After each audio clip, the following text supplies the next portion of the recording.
Friends, ఈసీఐఎల్కి సంబంధించి new notification ఒకటి release చేయడం జరిగింది. సో దీనికి సంబంధించి మొత్తం 30 వేకెన్సీస్ ఉన్నాయి. పోస్ట్ వచ్చేసి గ్రాడ్యుయేట్ ఇంజనీర్ అని, వీటిలో ఇంజనీరింగ్ ఎవరైతే క్వాలిఫైడో వాళ్ళు ఎలిజిబుల్ అనమాట. సో ఇంజనీరింగ్ వచ్చేసి మనకి ECE, CSC, mechanical, triple E ఎవరైతే క్వాలిఫైర్ వాళ్ళు ఎలిజిబుల్. మొత్తం వేకెన్సీస్ 30 ఉన్నాయి. శాలరీ వచ్చేసి 40,000 స్టార్ట్ అవుతుంది. దీనికి లాస్ట్ డేట్ వచ్చేసి 13th April అనమాట. సో ఎవరైతే ఈ వేకెన్సీ కోసం వెయిట్ చేస్తున్నారో అప్లై చేసుకోవచ్చు.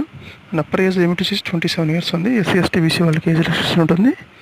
సో మీరు దీనికి సంబంధించి మనకి రిటన్ ఎగ్జామ్, ఇంటర్వ్యూ కండక్ట్ చేస్తారు. రిటన్ ఎగ్జామ్ వచ్చేసి 85% వెయిటేజ్, అండ్ ఇంటర్వ్యూ వచ్చేసి 15% వెయిటేజ్ అనమాట. సో ECIL.co.in వెబ్సైట్లోకి వెళ్ళి మీరు అప్లై చేసుకోవచ్చు. అండ్ లాస్ట్ డేట్ వచ్చేసి 13 April. సో మీరు ECIL వెబ్సైట్కి వెళ్ళి సెక్షన్ చెక్ చేసుకోవచ్చు. సో అక్కడ ఉంటుంది అన్నమాట మొత్తం. Thank you friends.